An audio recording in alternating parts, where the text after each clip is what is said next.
Bueno, creo que simplemente tendría una reacción a los temas que aquí se han dicho.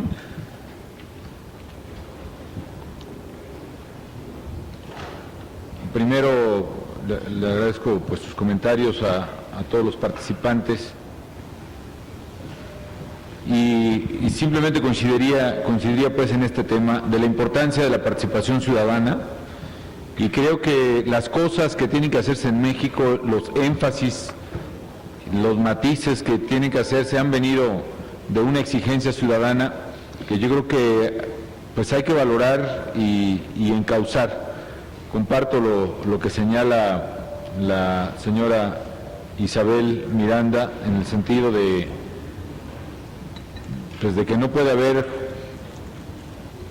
que México esté herido y que sin justicia solo hay opresores. Entonces, pues la tarea tiene que ser precisamente la construcción de instituciones de seguridad y de justicia. También claramente se ha repetido varias veces el énfasis que se hace en la corrupción, y eso pues nos toca corregirlo evidentemente a todos, y tenemos que hacer un mayor énfasis y un mayor esfuerzo. Es cierto, bien dice, como dice el señor Alejandro Martí, está pendiente en el Congreso la ley de lavado de dinero, pero qué duda cabe, también nosotros estamos en falta, como usted dice, señora, ¿no? La verdad es que las estructuras existentes para detección de lavado simplemente fueron rebasadas por una realidad que, como en muchos otros temas, y creo que otra vez el escalamiento de esas capacidades tiene que llevarnos a corregir esos déficits. Ojalá que pues los recursos que ahora asignamos a Procuraduría General de la República puedan llevarnos a cerrar ese gran faltante en materia de lavado de dinero.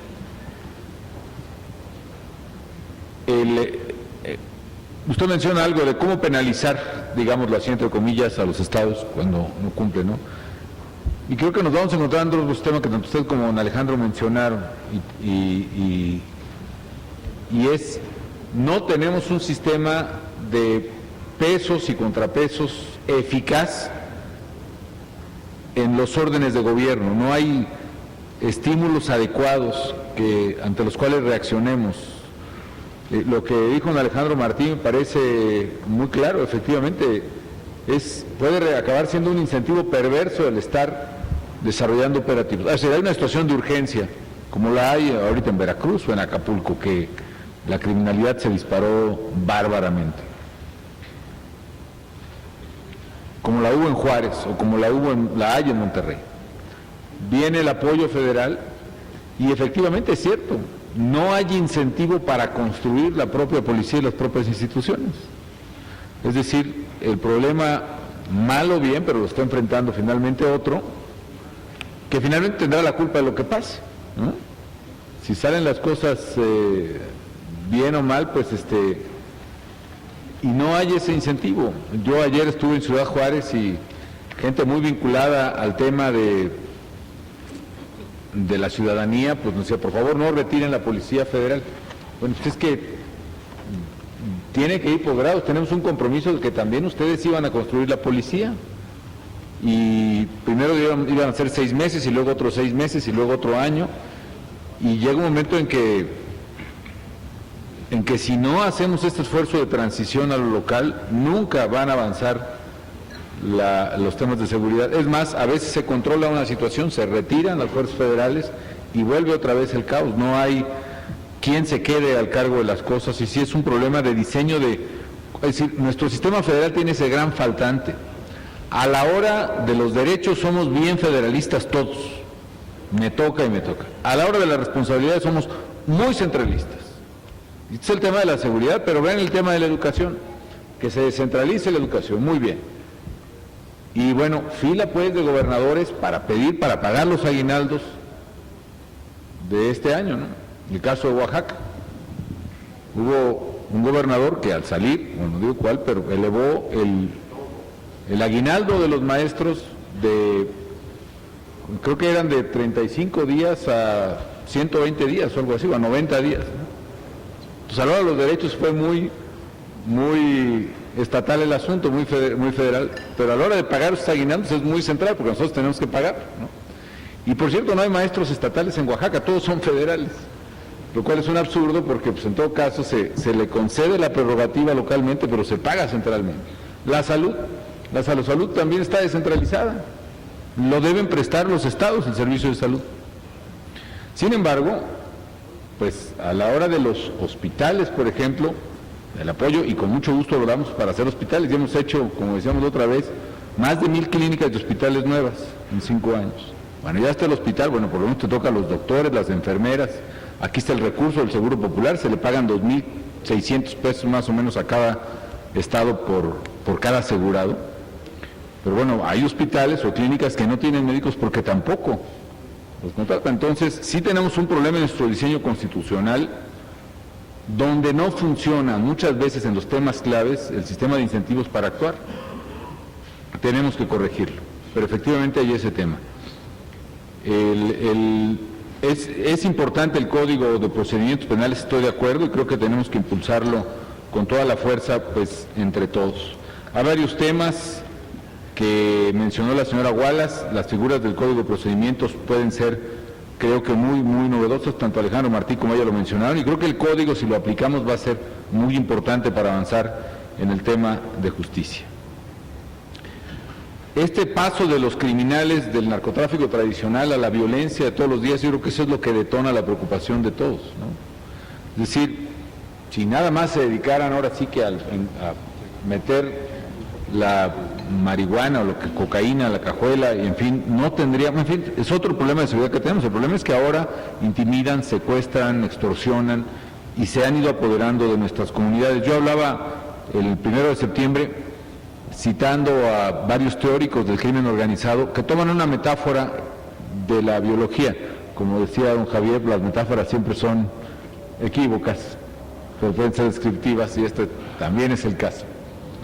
Que pasa de un periodo simplemente predatorio del crimen, donde es a nivel de bandas y pueden ser controladas por la policía local, ¿no?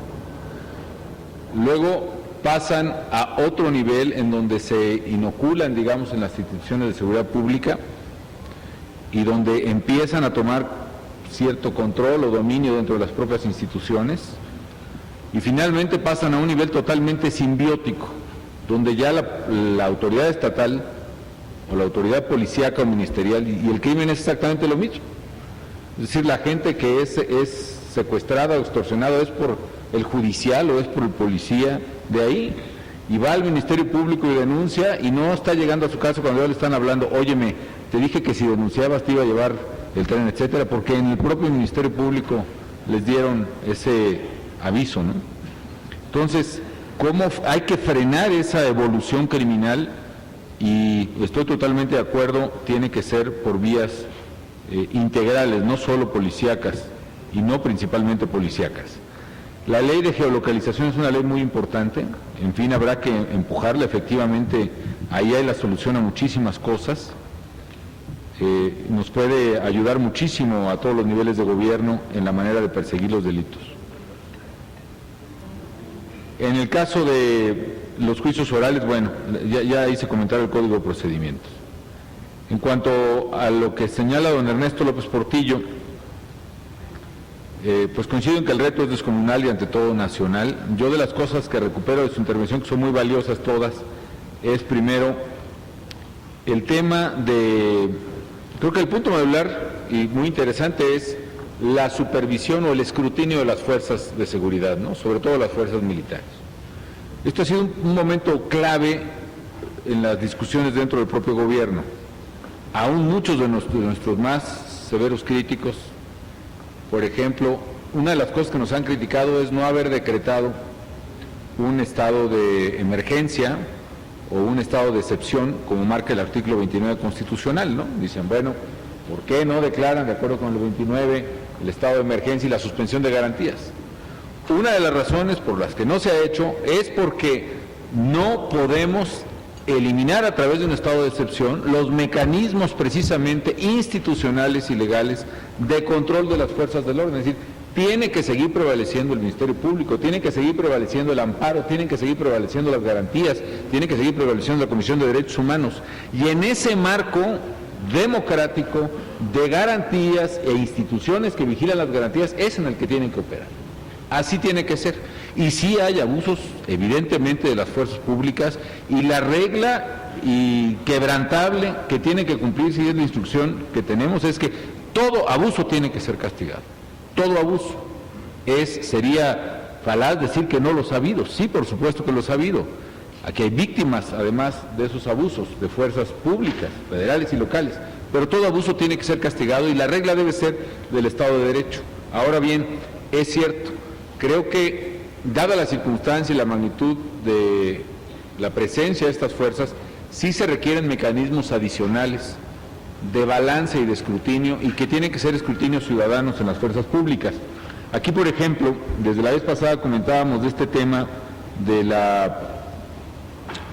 auditor de la Policía Federal que sugiere don Ernesto.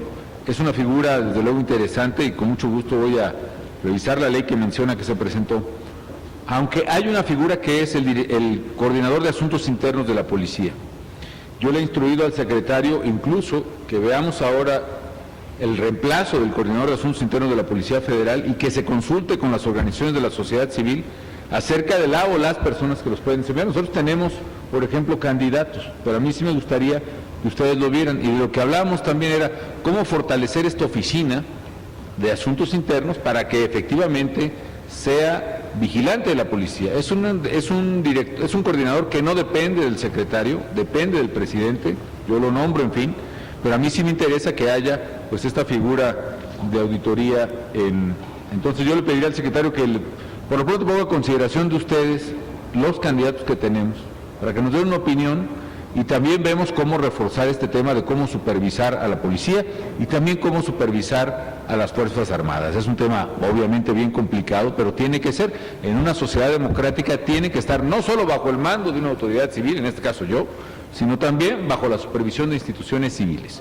Y por lo mismo, desde el Ministerio Público, la Procuradora, como la Comisión de Derechos Humanos, como los jueces, deben tener imperio, digamos, sobre la vigilancia de las Fuerzas Armadas en su desempeño para evitar la violación de garantías que efectivamente, por supuesto, llegan a ocurrir, por supuesto que las rechazamos.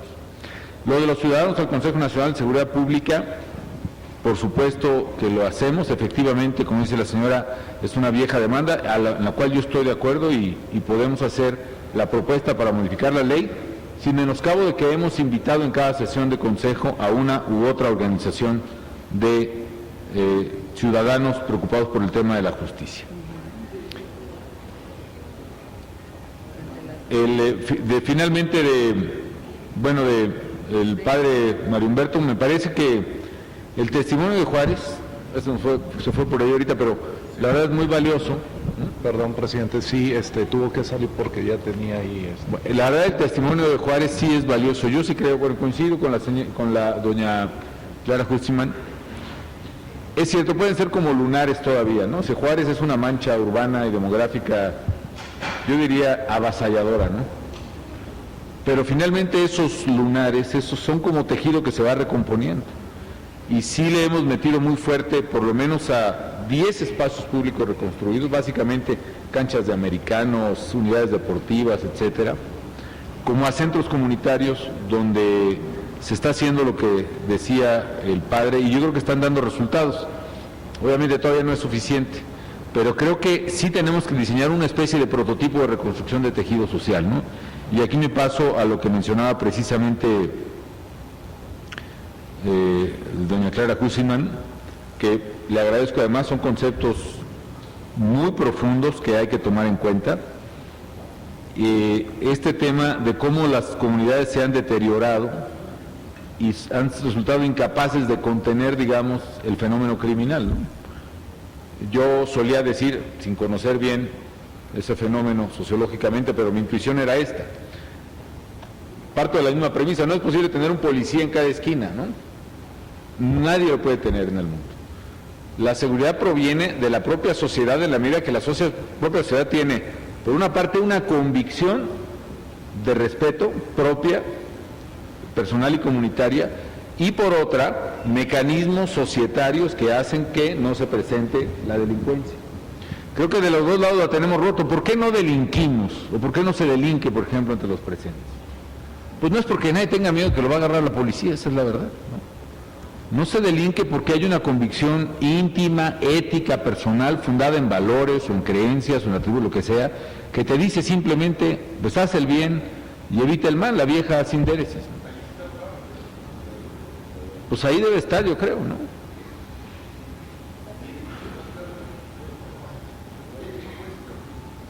No, de acuerdo, a lo mejor yo creo que hay que enfatizar mucho más, yo creo mucho en eso, es decir, no es un tema, no es posible con pura policía hacer lo que la sociedad ya no puede hacer, ¿no? Y menos con pura policía federal, o puro elemento federal, ¿no? Por eso es un poco también nuestra aprehensión, ¿no?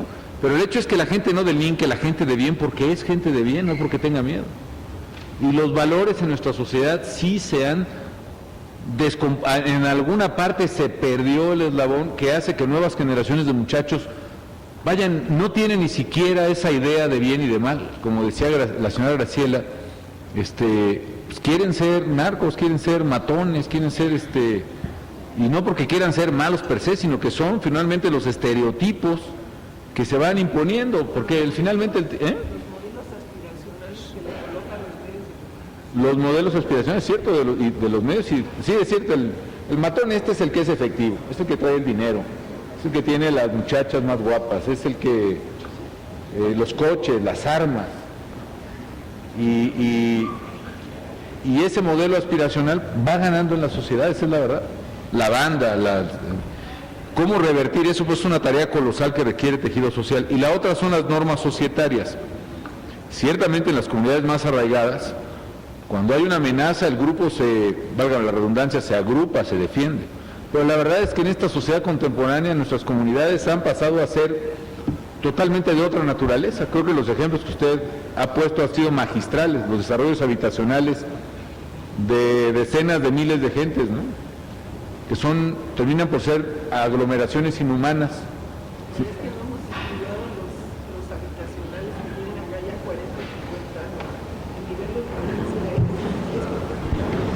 Un poco es eso, ¿no? Creo que se siguen reproduciendo esos modelos, desgraciadamente. Yo creo que hay que revisar incluso la política pública de autorización de esos desarrollos. Pero sí hay una destrucción dentro de la sociedad que es el gran caldo de cultivo del crimen, para acabar pronto. Es decir, la criminalidad no hubiera avanzado, probablemente si hubiera esos valores en la sociedad mexicana y si hubiera esos elementos institucionales, societarios, que antes, y ya no ahora, impedían el crimen. La escuela a la que fuimos nosotros creo que es totalmente distinta de la escuela a la que van los niños hoy, ¿no? Los fenómenos de bullying, los fenómenos de agresividad, de violencia, la propia... Me han criticado por usar este ejemplo, pero sí creo en eso, creo que es más importante de lo que creemos, la propia vivencia de los niños en los videojuegos de mucha violencia, que aparte los genera una enorme tensión y enorme estrés, también los va generando una predisposición agresiva, hay que revisar simplemente pues esos puntos. No quiero tampoco hacer un juicio de valor sobre eso, pero sí creo que hay un problema muy, muy importante. Salté, perdón, a la señora Graciela, a doña Graciela García Bringas, tiene toda la razón en, primero, las noticias buenas y las malas, es cierto. La mala es que todavía vamos muy lentos para los centros de control de confianza, que Quintana Roo no ha puesto ni siquiera el centro de control de confianza, San Luis está en esa dinámica, y que aún con los que tenemos nos tardaríamos, hacíamos la cuenta el otro día, pues como 5 años en poder pasar por una sola vuelta a los policías. Por eso yo decía en el informe, vamos a hacer un compromiso para hacer más centros de control de confianza y que podamos revisar a todos los mandos superiores y medios, más la mitad de los operativos, en mayo del próximo año. Y estamos tratando de orientar los recursos que tenemos para que en lugar de que nuestros poligrafistas revisen a policías directamente, mejor revisen otros poligrafistas y hagamos una pirámide operativa que nos permita rápidamente hacer los controles de confianza más fáciles. En el tema de la cédula de identidad, admito nuestra responsabilidad, la verdad es que hemos fallado, traíamos un impulso fuerte, el desgaste político de la cédula fue terrible, es decir, el Congreso primero nos prohibió usar recursos, luego nos controvirtió la cédula, apenas la acabamos de ganar en la Corte, nos queríamos tener cédula para todos los ciudadanos de una vez y estamos empezando por los niños y aún en eso vamos bajos, necesitamos colocarle más recursos a la cédula, pero pues todo eso es para decirle que sí es una falta nuestra. que aunque hay razones ahí de política pública como se las aplico, pues tenemos que acelerar ese paso. Doña Clara, también veo el tema de los presos del penal de San Cristóbal, no lo traía yo en conocimiento, qué bueno que me lo dice para ver de qué se trata y en qué podemos ayudar. Y finalmente lo que diría es estas acciones que usted sugiere que me parecen muy, muy importantes, ¿no? Cómo recuperar, cómo preservar los espacios donde todavía funciona la comunidad, ¿no? Y creo que lo importante es respetar la comunidad y poner mucha atención en los valores. Cómo recuperar la ruptura de los barrios, creo que eso va a ser imposible, revertir ese fenómeno, pero todavía estamos en un interrogante. Yo estaba muy en la idea que usted, que decía, bueno, estaba muy en la idea de esto, que bueno que hubiera maestros de guitarra y maestros de teatro, etcétera, pero no había agarrado el concepto de cómo dirigirlos para que integren el tejido social. Es cierto, eso es más de entretenimiento, no es suficiente, pues si usted nos ayuda para poder orientar eso. Nosotros lo estamos tratando de hacer a través de Cedesol, aunque la verdad este es otro ejemplo de cierta disfuncionalidad de nuestro federalismo. Al final de cuentas el parque público, el centro comunitario corresponden al municipio, pero por desgracia no se está haciendo ni parque público ni centro comunitario en el país. ¿Cuál es el mecanismo que le hace falta a la sociedad para que quienes gobernamos en el nivel que nos toca cumplamos con eso? Nos hace falta ahí un eslabón en el cual el ciudadano puede exigir cuentas y llamar a cuentas al gobernante, y ese eslabón desgraciadamente no tenemos. Y nos lleva finalmente al tema original, ¿no? Aquí hay una brecha enorme entre ciudadanía y gobierno que hay que ver cómo la cerramos. Creo que un punto para cerrarla era el tema de reforma política, particularmente el de reelección legislativa de alcaldes. Ese hubiera, pues por lo menos acercado a los gobernantes, al alcalde, por ejemplo, lo hubiera acercado a las comunidades a fuerzas.